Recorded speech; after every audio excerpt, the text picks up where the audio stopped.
Sur la question de pas de moyens pour le boycott, moi je voudrais juste comprendre.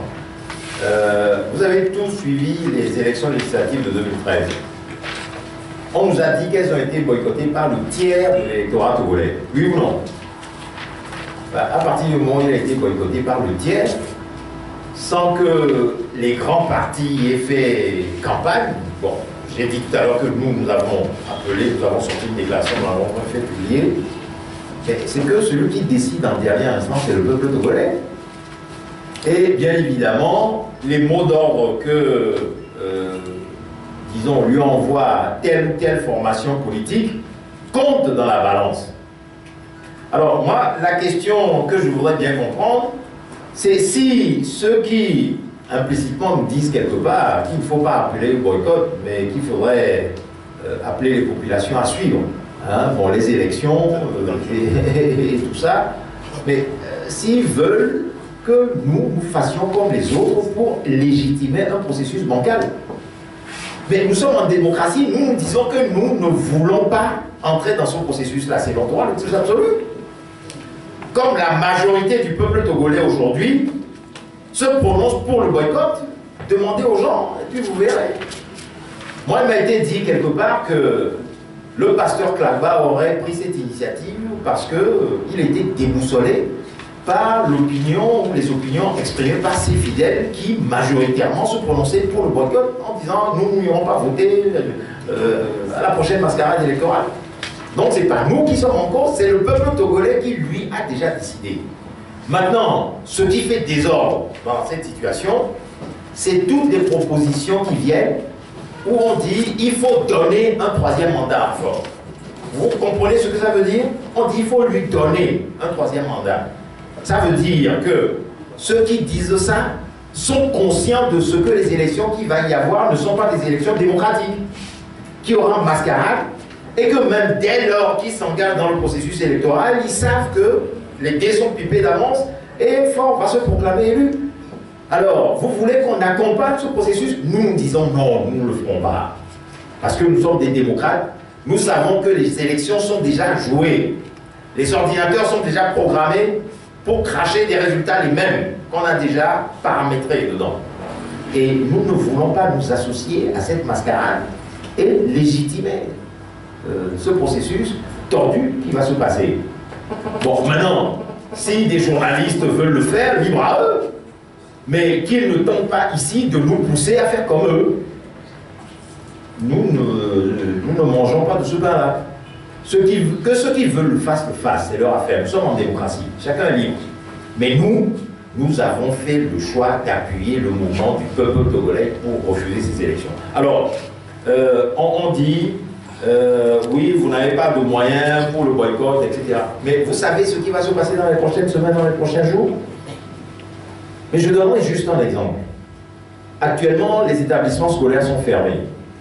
Qui ici pouvait s'imaginer, il y a seulement une semaine et demie, un mois, que nous en arriverions là, au mois de février, à quelques semaines de la prétendue élection présidentielle qui est en train de se préparer? Personne. Donc, il faut aussi compter avec un paramètre qui est l'imprévisibilité du peuple togolais, qui, à un moment donné, peut rejeter tout ce qu'on a exercé sur lui comme pression, etc. Parce que les Togolais voient ce qui se passe dans le monde autour d'eux. Et ils ne sont pas plus idiots que les autres peuples. Ils comprennent, ils souffrent dans leur chair, ils ont faim. C'est pourquoi les syndicats font grève, des grèves massivement sur l'île, partout, sur tout le territoire national de Lomé jusqu'à Taban. On l'a vu, avec des élèves dans les rues, etc. et tout ça.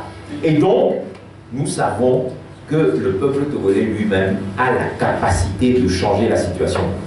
Et quand le peuple se lève, comme nous le souhaitons, c'est pourquoi nous avons visé dans notre déclaration liminaire le mouvement du 5 octobre 1990, qui n'a été prévu par personne et qui a éclaté d'une part comme un mouvement spontané, mais dans ce mouvement spontané qui a eu quelque part le 5 octobre 1990, mais il y a eu des éléments de préparation.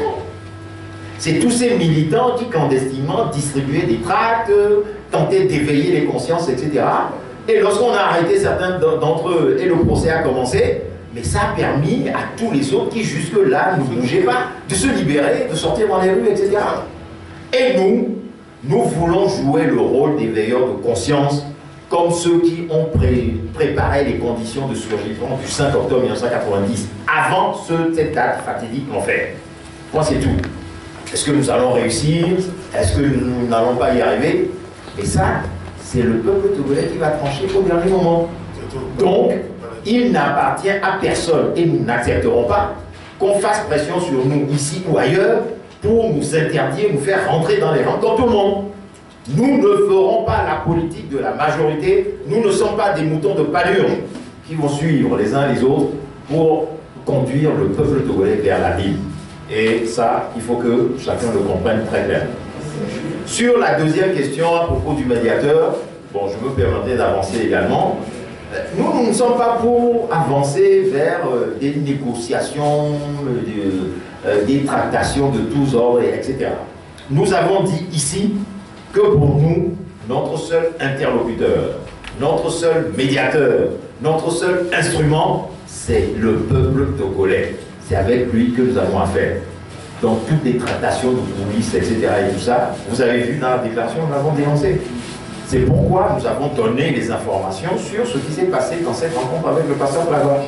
Mais bien évidemment, nous-mêmes, entre organisations et partis, nous avions commencé des processus internes pour tenter de constituer un regroupement des partis et associations avant que cette initiative se prenne.